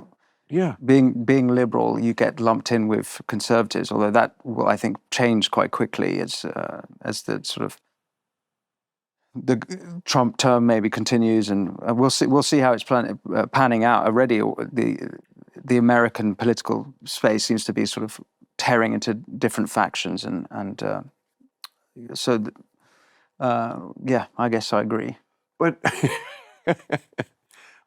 your country, I mean, has these kind of issues that my country just does not deal with. I mean, the one about the raping of children. Yeah. I mean, like gangs who preyed on young girls, girls always from like unfortunate homes where they needed a role model, they needed a father, they needed money. Yeah. And these were all like Pakistani or Indian guys, and this is like in the Midlands, the middle of It's England. actually up and down the country. So it's over 50 cities, all the way from Edinburgh down to the southern part of England, to Oxford, and a lot of it in Manchester area and Birmingham area. And over the last few decades, tens of thousands of girls have been brutally treated by what are majority Pakistani heritage rape gangs. The girls are, most of them are, I wouldn't even say working class white girls, underclass in the way they're treated by society. Vulnerable. And white girls, and a lot of them treated this way, and because they're kafir, because they're not Muslim. And it's also affected Hindu communities as well.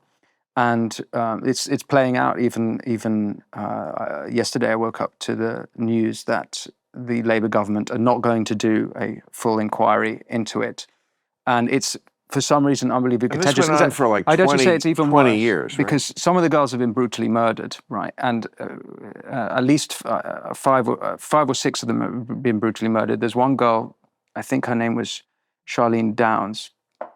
I think that was her name, and she was in the court case, the prosecution of her murderers.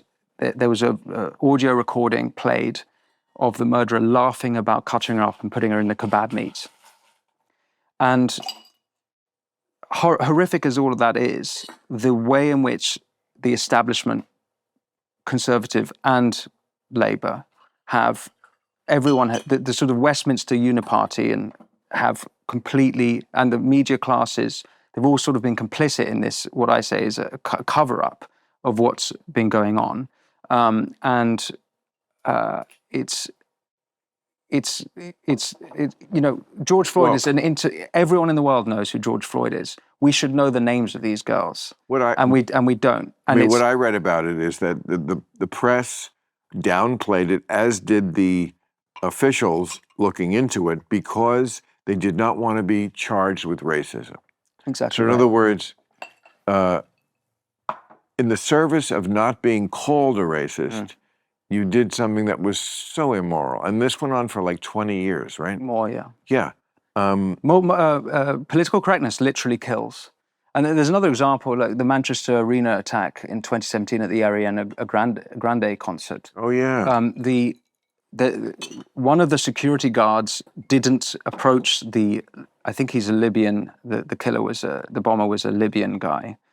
Didn't approach him because he was worried that he would be called racist for doing so.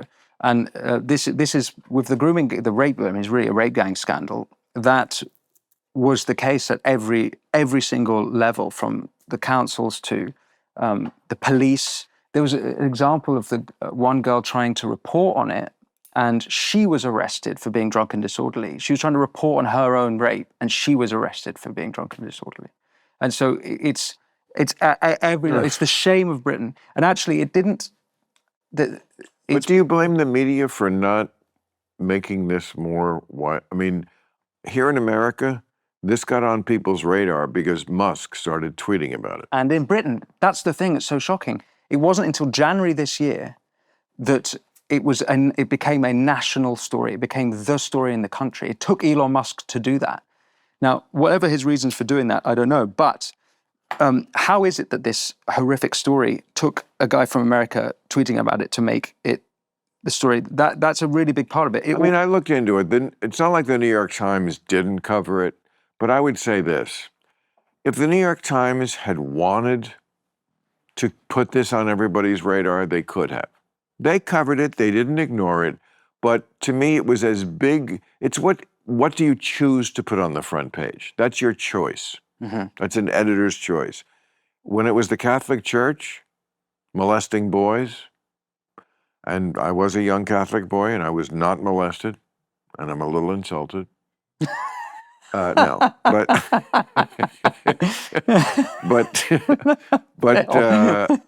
it's not maybe quite as widespread as that, but it's kind of on that level. It's systemic, and it has to do with the sacred cows that we dare not say the Catholic Church is actually what it is.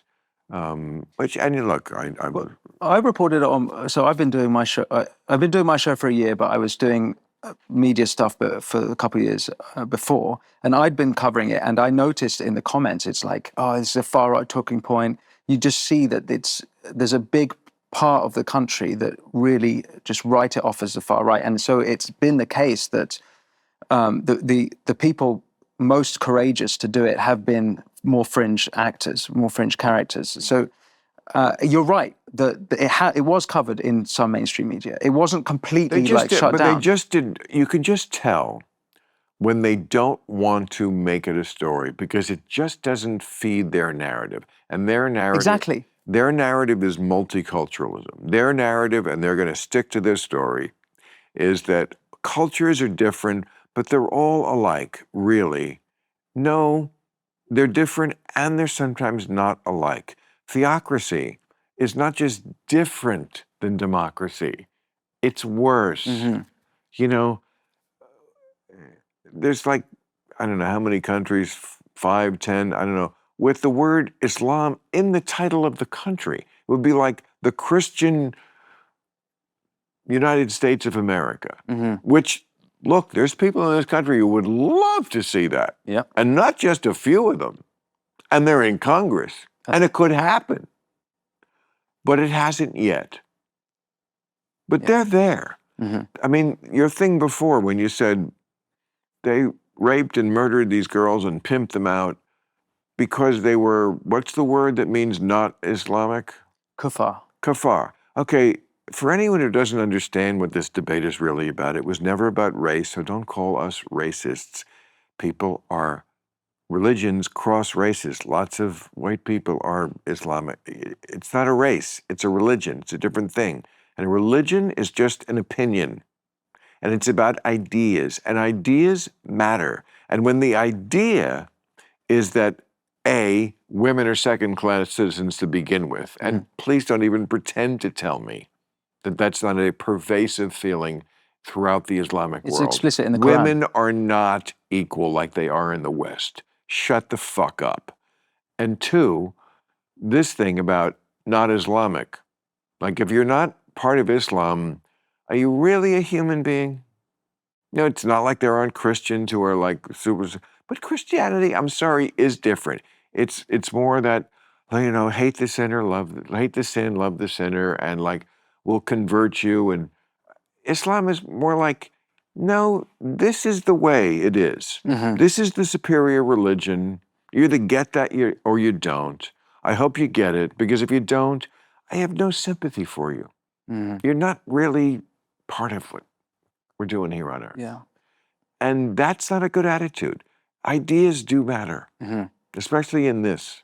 Yeah. You know. I suspect that a few things need to be done with regard to not just the grooming gangs, but all these sort of issues. But I suspect that if let's say the Christian side or the non-Muslim side just say enough of this, and there's going to be punishment. If instead of bowing to, if those perpetrators actually understood that there'll be repercussions, I think that would actually stop. I mean, I would hope it would massively decrease anyway. The answer to this is moderate Muslims, because I hear this all the time from people. Bill, the way you talk, you know they're moderate Muslims. Yes, I do. I'm very aware. But you know where moderate Muslims live? Here and Canada. They live in the West. Doesn't that tell you something? You can't be a moderate Muslim in most Muslim countries in the world. That's a problem. London has a moderate Muslim mayor. That's what we need more in the future. Your mayor, still the mayor, right? Yeah, Sadiq Khan. He's like, I don't want women to cover their faces. That's the message he can only deliver to other Muslims. They have to be brought, I think, into that way of thinking.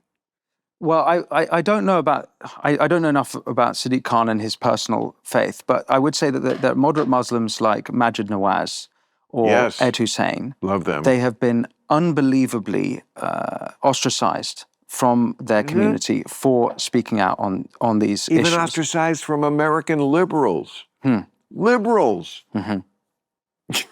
Yeah. If I can make the case for the Middle East or the Muslim world, and maybe this is a white pill, I'm very encouraged by the Abraham Accords, what Me too. Trump achieved in his first term. And if you look at the signatories, most particularly the Emiratis, they are better at calling out Islamism in the West than we are in the West are at doing it. Is that right? And their leadership, for me, gives me huge hope for relations between Muslim-majority countries. This is the United Arab Emirates. Exactly. That's Dubai. Exactly. Abu Dhabi. Dubai. Exactly. These are the names people know and people go to and see Instagram pictures from. Yeah. Instagram, that will be the key. The Emirates, and the whole fucking Muslim world is Instagrammable, and not just beautiful. Dubai. Morocco, Marrakesh. Yeah. Do they do that for Marrakesh? It's a beautiful. Can you wear a sundress? I think you definitely can. The king of Marrakesh. That's the key. When you can wear a sundress wherever you want in the Muslim world, I'll shut up about it. The king of Morocco banned selling of the hijab, I believe, or the niqab. So one of the abs. One of those habs. But I see a lot of hope in those nations because they also want to trade with Israel. They want relations with Israel, and so I'm not so black-pilled. For me, that's where I have my hope. Dude, there was a woman once who sued because she wanted to have a Muslim woman in America, wanted to have her driver's license picture with the full face covering. I fucking shit you not. That's a real thing. I had an experience through the pandemic. I was working at a food bank near my house, and you work at a food bank? In the pandemic, I did. And Jesus Christ, rock star, great looking. You work at a food bank. But this is a fucking Lifetime movie waiting to happen. But it's in a very Muslim part of London, and there was a very sweet moment when I had, because it was locked down, so they couldn't come inside, so they had to queue outside, and I would get their order and then go inside and come out, and there was a line of literally 5 women in full niqabs, and I took the order, went in, came back out, and they're all looking at me, and I'm looking at these 5 women. I'm like, I have no idea which one of you just took the order, and then they kind of like moving, and then they one of them waves and realizes my dilemma, and then all of them lift up the niqab and show me that they're smiling. It was like the most sweet, wonderful little exchange. Yeah. Yeah, that would be sweet if we could forget that so many in the women in the world, if you're looking for a cause, kids, is that they can't even show themselves smiling because their face is covered. I dated a woman once. I had one date in the niqab. And I remember I got home, my friend said, how'd it go? That must have been so hot. He said, how'd it go? I said, she had great eyes. I just made that up. I did not have such a date. Don't sue me. I'm always afraid of being sued. Isn't there a Kobe enthusiasm about a blind man dating someone in a niqab or something like that? No, anyway. Well, you know, Ray Charles, blind. You're familiar? Very familiar. What do you think of Ray Charles? I love Ray Charles. Yeah, okay. So good. Well, you know, Ray, blind, he would squeeze their wrist, and he felt he could tell if she was hot by the wrist, you know, like wow. a thin wrist, I think was like. And I have to say, I saw that in the Jamie Foxx movie from like 2005. And ever since then, I can't get out of my mind. And he's not wrong. I gotta say, I have put this to the test for 20 years. The man is not wrong. Did you get to feel the wrist of your niqab date? No. My what? Your niqab date? No. Right. Yeah. That's what I should know. Would have been the test. Would have been the test. So tell me about the neighborhood of London you live in, because I'm fascinated by London. I've read it's the most expensive city in the world. Yep. It's certainly, I mean, part of it is called like, what's where all the Russians live, like something grad, Knightsbridge or like London grad, something like, I've heard something like that, because it's a city where like people like Russian oligarchs can go and live the high life and park their money and not be living in a fucking... The oligarchs can't. Since the Ukraine war started, they had to... But what was all the talk about so many Russians in London? Rich Russians. We had a lot of rich Russians before then. And most famous would be Roman Abramovich, who owned Chelsea Football Club. But yeah, they were parking a lot of their money. And they're gone now? Since the war, yeah. Really? He had to sell Chelsea. But they kicked them out? The details I've forgotten exactly, but they had to. They weren't. They weren't allowed to keep their assets there or something like that. They were forced to sell. Yeah. Oh yeah, that was part of the sanctions on Russia after the Ukraine war started. Oh, okay. So it's not so much, but it's kind of sad what's happened to London. There's it's so unbelievably expensive, and a lot of people have moved out. At the same time, we've got huge masses of people moving into Britain, as I said earlier, like every year, up to net 1 million a year. And London is the place where they come. And it's almost like a sort of feudal system, because it's like a techno-feudal system. You have a class of people who are Deliveroo, Uber Eats drivers, because that's the kind of work they can get. And there's no chance with the amount of money they make doing that, or Uber drivers, that they're ever going to get to the next level. And then the middle classes are squeezed out. So a lot of people in my generation, when they want to start a family, there's no chance they can do it in London. So they move to the countryside. It's very similar to New York. Yeah. The same of course. Thing. It's exact same story. You can't live in Manhattan. Yeah. It's crazy. Or in LA. Yeah. People, the cops live in Simi Valley. It's a long way out there. Yeah. So where do you live out there? I live in London. I'm the band did well. I'm fortunate I can afford to live there, and I'm a Londoner. So it is London. You said. Yeah. I'm in the northern part of London. Is that a good part? It's I'm in the most progressive borough of the country. How far is it from Abbey Road? Oh, not that far. Probably a half an hour drive. From Abbey Road? Yeah. Oh. Or yeah. Have you been to Abbey Road? No. But I have the album. It's a great album. You should visit. You could do a little photograph doing the zebra crossing. Oh, yeah. Like every other person. Yeah, exactly. Join the queue. I'll do it with you. How about that? Wonderful. I look forward to it. We'll get 2 other guys. Yeah. Who can we? I'll be Ringo. You can be Paul. You're the cute one. Oh, thank you. And we'll get some spiritual person. Yeah. To be George. Yeah, we need a spiritual person. Yeah. Absolutely. And then get Russell Brand. No. Not. You want to talk about Russell Brand? Are you following his story? Oh, he's been here. He's out there. Oh, yeah? Oh, yeah. How did that go? I mean, Kanye's also been there. I loved them Oh, both. really? I loved both nights. That doesn't mean we couldn't even air the Kanye one. Really?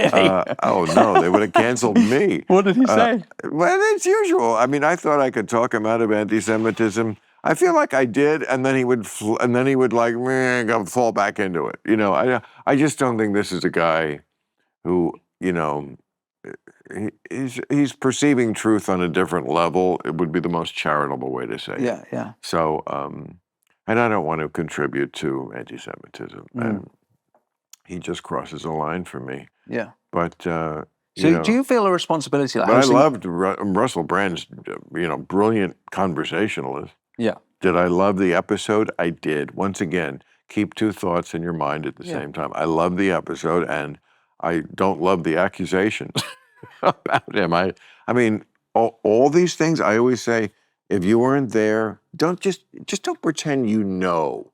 You don't know. No one knows unless there's a film of it. Okay, I know Puff Daddy beat the shit out of Cassie because I saw it on video. Oh yeah. That's different than, I know. You don't know shit. But do I get the right to, form an opinion about what I think is likely? Generally, I go with, if 20 people say it, it's a lot of smoke for being no fire at all. You know what I'm saying? It's a lot. Do you think with someone like Kanye hosting this show, hosting your other show, to what extent is like you feel a sort of sense of obligation to make editorial decisions, not to have guests or because the reason I ask this is you're right. One thing we're seeing in like the podcasting world in America is certain characters are going on to long form podcasts and having free rides and there's sort of, I would say, Nazi revisionism going on and World War II revisionism, and it's just about me saying the uniforms look good. I'm not going to recant. Do you know the question I'm asking? It's sort of with I mean, who do you platform? Yeah, is what you're asking. Yeah, that's a big word on the left. Yeah, quite. Platform, which means let someone speak who you don't agree with automatically, because that's not what we do here at MSNBC. So yes, I'm a big platformer. I love to rehabilitate people. I love to have people on. I had Armie Hammer here. I think I helped him a lot. Kathy Griffin, people who they've cast out from the Garden of Eden. But I would like to say, let's take Roseanne. Let's take another look at this. Yes, should we judge everyone by their worst moment? Maybe let's not. Yeah. Maybe let's not do it that way. So, but there are people, I just did not want to contribute to what Kanye's putting out there. It's already way too mainstreamed. Please, he's all over the media. The fact that they report on it like he's some sort of scamp. Kanye, you with your hate the Jews, I love Hitler thing. Is it terrible? You're crazy. You're a crazy guy. He's a crazy guy. He's like Charlie Sheen. Lots of people are just crazy. They just, and no, that's way worse than anything I've ever done, I think. Do you think with someone like Kanye, I'm wrong when he does this stuff, like terrible as it is, I find it funny. And I don't feel this way about other people doing it, but when Kanye does it... It's performance art. Yeah. Is what you're saying, right? Or it's like, there's something about Kanye where it's like I feel like he doesn't quite know what he's saying. He doesn't. So it doesn't offend totally me. True. It doesn't offend me like others doing it. No, it's sort of the way you don't hold it against the child. No offense to you, Kanye, but when Richard Pryor used to have that bit, when a kid says you're ugly, you're ugly. And you don't hold it against the child for saying, Mommy, that man's ugly. Yeah. Because that's not the greatest defense I'd like to have in my life. Is like, hey, I'm childlike. But he's got a combination of just a screw loose plus celebrity privilege. I don't think people really understand. What is celebrity privilege? You're a rock star, you're asking me that? But when you say it, what do you mean? What I mean is that of all the levels of show business, you know, the very top of where people lose their shit is music. Your business, sir. Yeah, yeah. It just is. It is, yeah. Thank you. Movie stars can be close, but not quite. Comedians, it's just getting sad after this. Okay. You know, newsmen. I mean, you know, I once saw, never mind, I can't say that. Okay. No, let's just say, I once saw a 60 Minutes correspondent trying to get laid, and I've never been sadder in my life. But okay, so musicians, like rock stars, it's just like, you know, for whatever, we all love music more than almost anything, a lot of people. And even if you don't have anything going else in your life, it's great to have your music. You know, it's just way up there. People, musicians, I've learned this from certainly personal experience with ones I know and just reading about them. There's just a level of being able to live in a bubble above reality that will not affect you. Here is the world, and you're in a glass-bottom boat, and you can see the sharks and the craziness, but it's like, oh, there's a shark, but it can't get you. You're in a glass-bottom boat. That's Kanye. It's like, I can say I love Hitler, and I mean, will the sharks be trying to? No, they try to get in. Yeah. They just can't, because I'm on this, and music puts you on that level. Yeah. It makes you, it deifies. It's strange that. It is, right? It's the same behavior. Do you miss it? This was the Keith Richards. We celebrate him for having been a drug addict for a long time. But if he was a politician, it would be the end of it.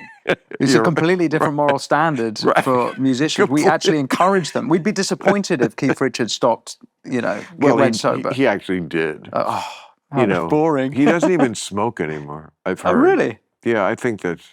But anyway, every day he's playing with the house money. Yeah, exactly. I mean, I wanted to ask you as a comedian, if you're following what's going on with a show like Kill Tony. Have you seen that show? No, what's that? It's run by Tony Hinchcliffe, and it's kind of like American Idol, but for... See the Puerto Rico joke guy? Yes, exactly. Okay, for those who don't remember, Trump had a rally, a campaign. He was running for president at Madison Square Garden, I think. Exactly, yeah. A few months before the election, and all the, big, as I recall, conservative stars were there. It wasn't quite like CPAC. Do you know what CPAC is? It's like a conservative convention? It is. I think it's Conservative Political Action Committee, but it's the big conservative event of the year. Everybody, Marjorie Taylor Greene, Lauren Boebert, it's a virtual Woodstock for the mentally impaired. Okay. And they have, every conservative, it's like 4 days, and they flesh out the conservative agenda and then break down into smaller groups to have gay sex. As I understand it. It's not quite like that, what we're talking about, but it was Madison Square Garden, which now some people tried to make an issue that, there was a pro-Hitler rally in the 30s. Yeah, and a million basketball games in between, okay? You could just as well say they had it in the place where Bernard King, scored 30 points a night. Shut the fuck up with that bullshit. But, okay, so Tony Hinchcliffe is this guy who he was the comic who opened for the whole thing. And he did tell that joke about, what's the joke about Puerto Rico? Something like... Being it's a garbage in the something seas. Garbage and Puerto Rico. It was funny, but wrong, but I don't give a fuck. Because, wrong, I'm sorry, life's too short. Unless someone's actually literally hurt by it, I just can't. So, what about Tony Hinchcliffe? The reason I bring it up is he's got this show, and it's the biggest comedy show in America. I think it might even be in the world in terms of views. Kill Tony. It's a weekly show. It's out of Rogan's Club in Austin, the mothership. Sure. And why it's so interesting to me is that it's the inversion of virtue signaling. It's vice signaling. Correct. That's so brilliant. So yes, vice signaling. We've so long. You got to copyright that. That's so exactly on the money. We've had all this political correctness killing comedy, killing the arts for a long time, and it seems to me that it's burst out in a show like this. I actually think it's an old show. He's doing it for over 10 years, and I think it's originally from Los Angeles. But they make fun. They have the comics that go up to try and do their minute and try and impress the world and make it. So a lot of them are literally disabled. And whoever it is, really, they will humiliate them. If it's a disabled person, they humiliate them for being disabled. Really? But it's equal opportunities kind of humiliation. And whoever it is, they go up there. But for me, it's so interesting because I really see it as a reaction to everything that's happened. All this uptightness, the jokes you can't make. And you know what it reminds me of is Howard Stern in the 90s. Do you know who Howard Stern is? Okay. You know, the king of all media, and I'm friends with him, hopefully still. We've had ups and downs, but I do love Howard, and I'm a great admirer of all his achievements and what he actually does. And, you know, I can listen to him like I can listen to few people, just kind of on end. He's just an interesting, charismatic guy, even if it's just his voice. But, like... oh shit! But he would do crazy things, right? He would get like girls riding a rodeo but this sounds on a dildo like, or something like that. No, what he would do was like what you're just saying about the disabled. Right. Like he did crazy things. He made me do a version of Politically Incorrect on his show. But instead of course, Politically Incorrect was a show with 4 guests, but they were purposely kind of mismatched. The intellectual, the politician, the idiot comedian, you know, this kind of stuff. Okay, so he made me do one once with like his version of Politically Incorrect, which was so much more outrageous. I could never have done it on ABC. But in his version, it was a Klansman, a retarded person. No, and I can't deny the genius of them coming up with that parody of my show. It was taking my show and like going to a level that, and you know, like in my darkest moments, am I like, maybe I really should have done that show. No. And that was I would not want a Klansman and a retarded person on my real show, but for his show. And it sounds like that's what Tony is doing. And that was in the 90s, right? 90s. Yeah. And so the first wave of political correctness was at the end, sort of mid-80s, right?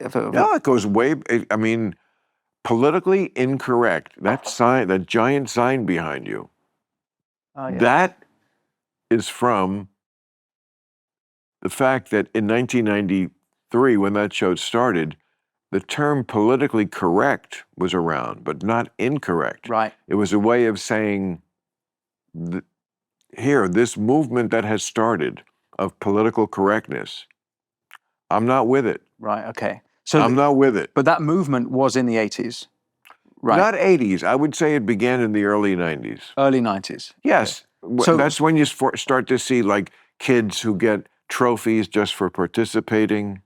You know, a kind of a victim culture is what you see. Like everything that used to be a sin is now a disease. I remember having bits about that. Actually, you're right. That was so it did start in the 80s. And do you think Howard Stern's show was a reaction to that? Your show Correct. obviously was. Yes. Yeah, okay. Yes, and I've heard people talk about the success of it because when you listened to it, you were in your car on your way to work. And so you were in this safe space, just you in your car with the windows rolled up. And you could laugh at this stuff that you couldn't and weren't allowed to at home with your wife and at the office with your coworkers. But when Howard said retarded and Klansman and, you know, and I think it was a retarded person, a Klansman, a prostitute. Wow.